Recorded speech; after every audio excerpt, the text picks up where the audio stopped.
Hi, everybody. Welcome to Higher Love Letters. I'm Rachel. I'm here with another channeled energy. It didn't really flow into a letter very much. This energy was pretty persistent and stubborn, I have to say. It took me a kind of a while to continue to pull on this energy and get some guidance. And I have a new phone stand here, so I keep bumping the table, but I'm not good at tech stuff. But this energy came to me in a dream. And when I have visions or dreams, I get very much drawn in energetically to the emotions and feelings and the thoughts that are going on. So when I awoken from this dream, I was this pretty distraught and kind of irritated from both. There's two people in this that this is going to pertain to. The main person in this was a female, alive and well. Both are alive and well. However, the interesting twist in this one was that I was definitely asking for guidance as like why this energy came through and was so resistant. And it turns out that these two people may have had a past life together. So energy coming through from that for them now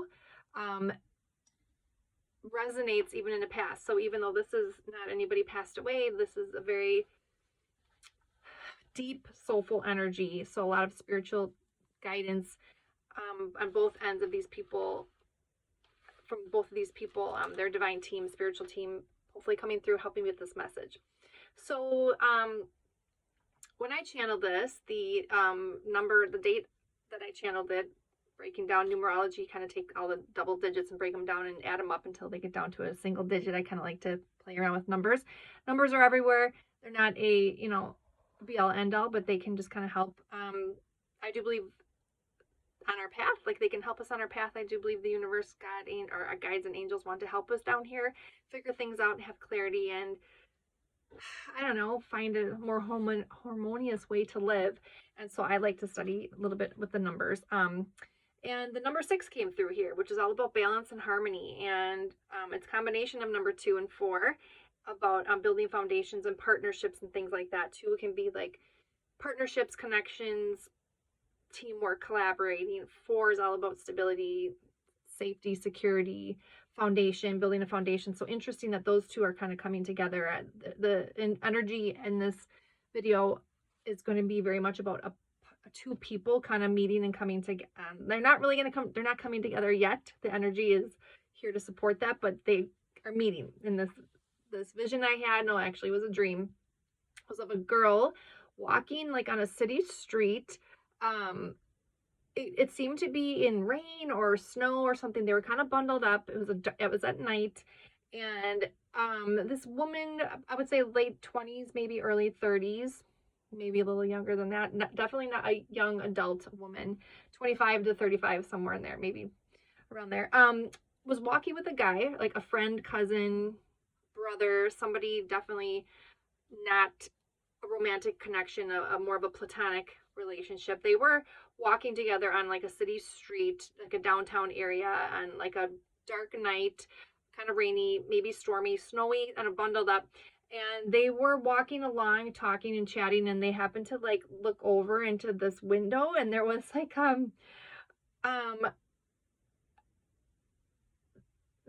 there was like a guy in this room, kind of doing yoga or some kind of meditating or something like that. And there was like a glowing light kind of coming, a warm, soft, glowing, cozy light kind of coming from the window. And they both kind of were, the brother and the girl in this video, or whatever, the friend, were looking in this window. And it was this, as if the friend, I'm going to be looking at my notes, so sorry, I'm not going to make noise, direct eye contact. The friend was trying to encourage the girl to give the man in the window a chance. Like he was explaining that this guy's a good guy, and he was doing some kind of, like I said, yoga or meditation with a cup of tea. And odd enough, I have a cup of tea, and I really don't like the cup of tea. I don't like tea very much. Like I'm trying to get better at it, but I'll drink my tea. It's a detox tea too, interestingly enough. And she was like making a face like, that's weird. Like, what's he doing in there? Like, she was just real, like, put off, kind of like judging the man in the window. He wasn't looking at them or anything. He was just doing his own thing, but happened to have the windows open. And this man is very spiritually rich.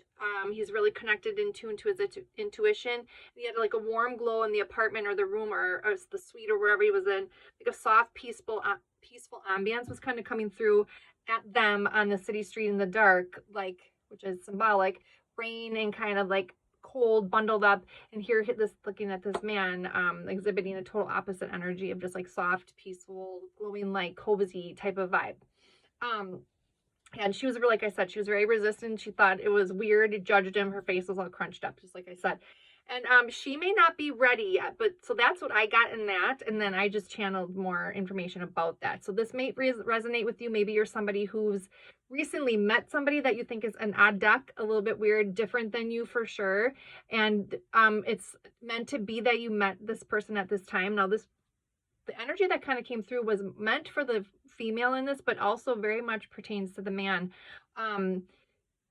Like this man has really good self-care and boundaries and is really connected to his heart and his intuition. And the friend must know him. There's like a mutual friend or acquaintance or something that knows him, that when he was trying to encourage her not to judge, like he's a really good guy. He's got you know, he's got a lot going for him, and to not judge him. And so she wasn't having it. So it kind of, the energy that kind of came through in this channeling is both for her and for him, that they were meant to cross paths.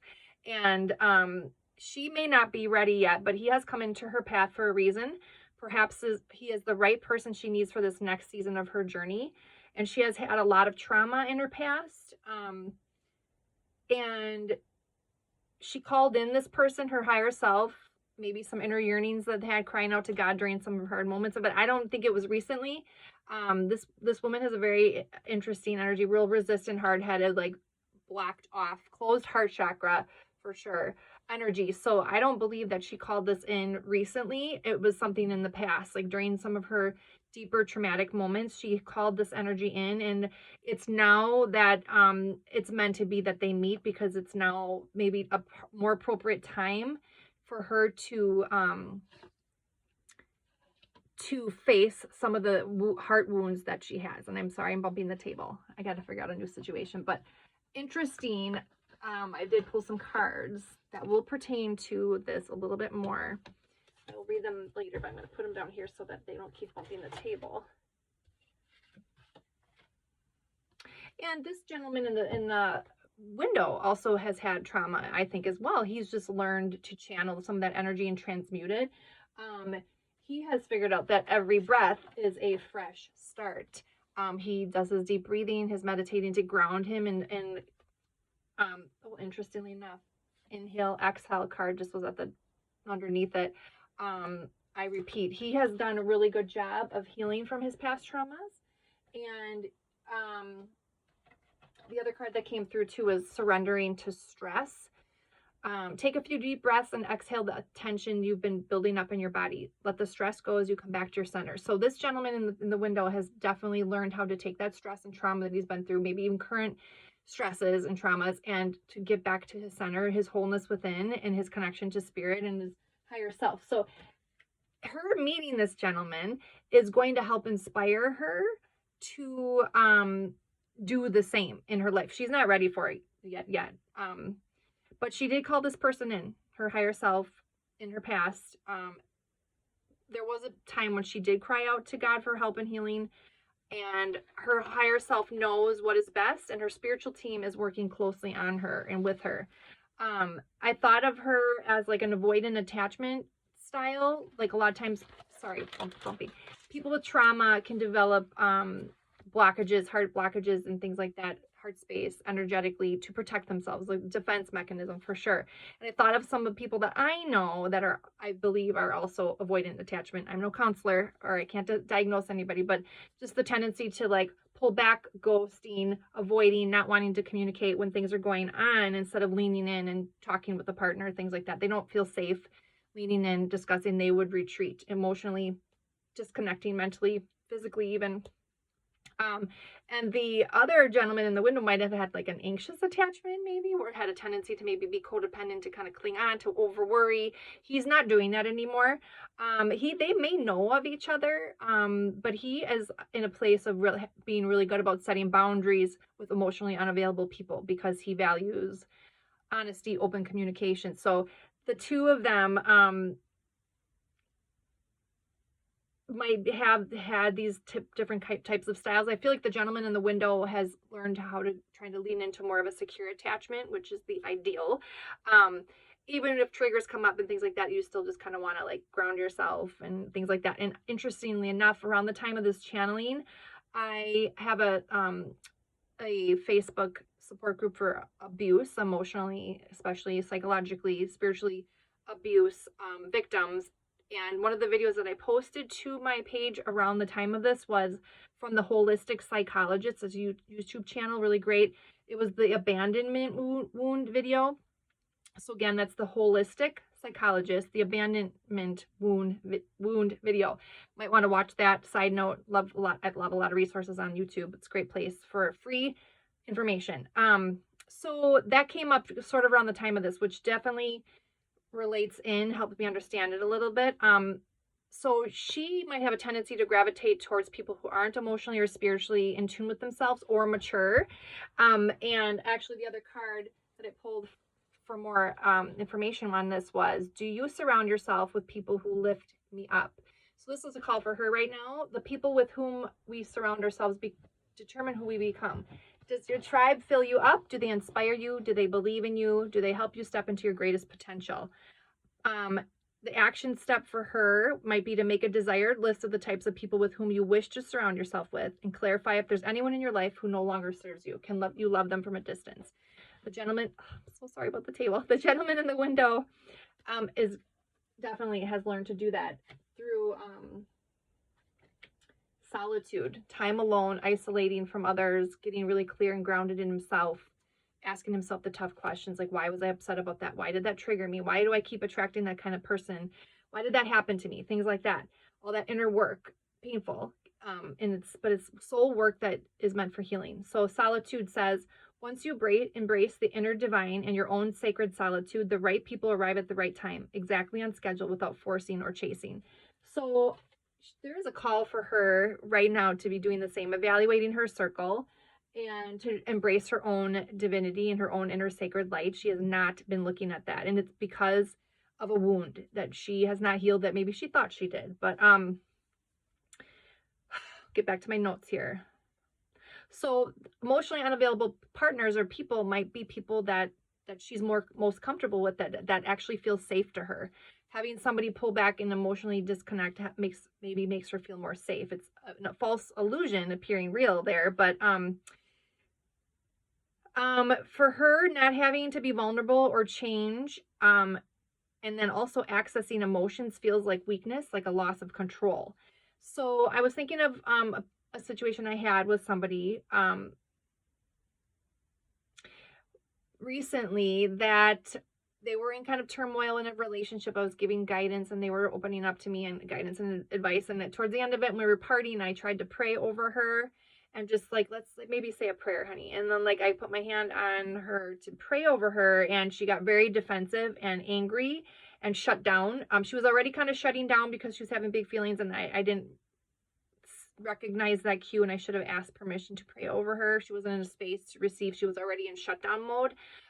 And then so that she got angry and kind of defensive and a little bit cruel towards me, but I wasn't watching the signs of the shutdown mode that was happening before, and I should have also asked permission because this person also has trauma, and people with trauma don't really like to be forced into anything or pushed into anything. They really prefer gentle approaches, and I should have known that. So and then my stomach got really itchy when I was channeling this, so like possibly some digestion issues happening here, which digestion, sacral chakra, all those lower chakras are like, you know, that self-empowerment, self-confidence, like creative energy. Emotions are stored in the sacral chakra. Like this is the solar plexus here, and the sacral is like right underneath it. So it doesn't surprise there's blockages there. Possibly an overactive solar plexus I've wrote down, need to drop into the heart space.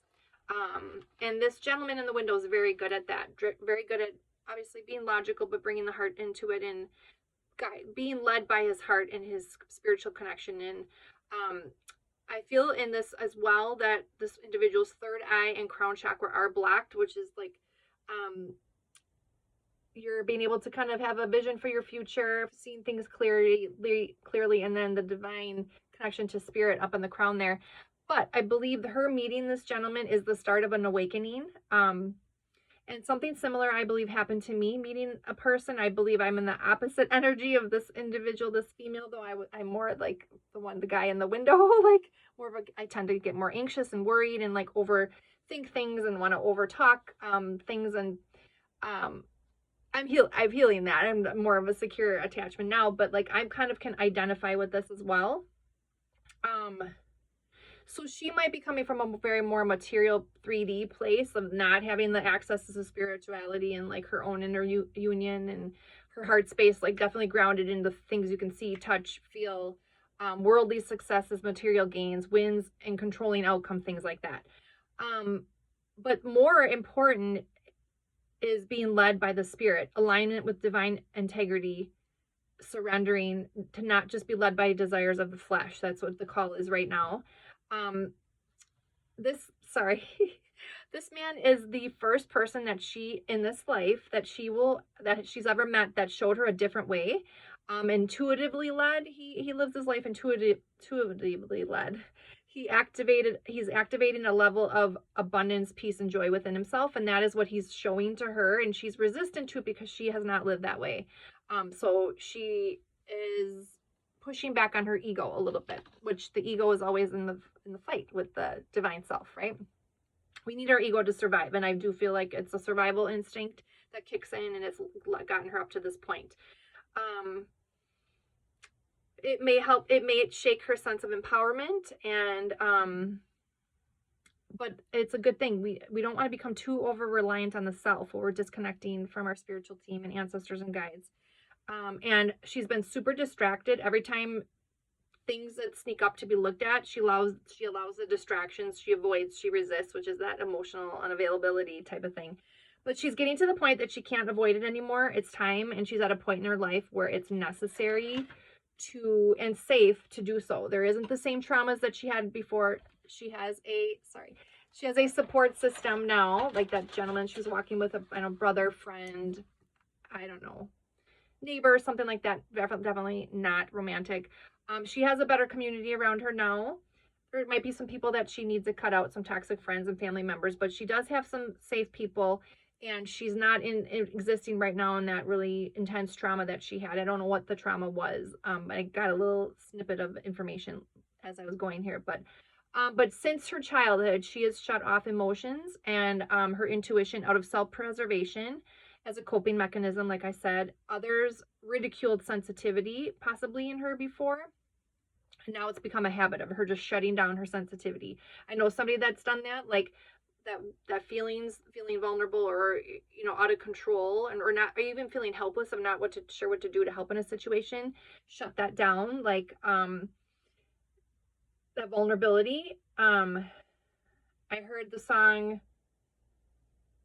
"You Set My World on Fire." I was at McDonald's having coffee when I was channeling this. Very classy, sacred place. And it's a Nate Smith country song. I really liked it. I only heard like the last little bit of it though. It was "You Set My World on Fire." That was the only lyrics I heard, and it just ended. So, yeah, this is basically setting her world ablaze, whether she realizes it or not. Meeting this person is having this chance encounter. It was not really by chance. I believe it's meant to be. But meeting this one person is going to set her world as she knows it on fire and showing a different way. Not in a bad way, just like blowing up what existed before because it's no longer something she should be carrying with her. She's being called to heal. Unconditional love for self is being called forth right now. You can't love somebody properly without it, and somebody, despite the hardships in your life, can find wholeness and peace within. And at the time of this channeling, I saw 12:21 on the clock, but she is very resistant to this and very judgmental, like I said. And the song that came through after that was, I don't know who it was, but it was, "I'm not going to go away that easy. I'm going to make you miss me." She's not going to be able to forget this person. And he isn't doing anything. He's just sitting there minding his own business, being his authentic self, at peace and wholeness with him. He might have looked over at her at one point in the video, but he didn't, want to be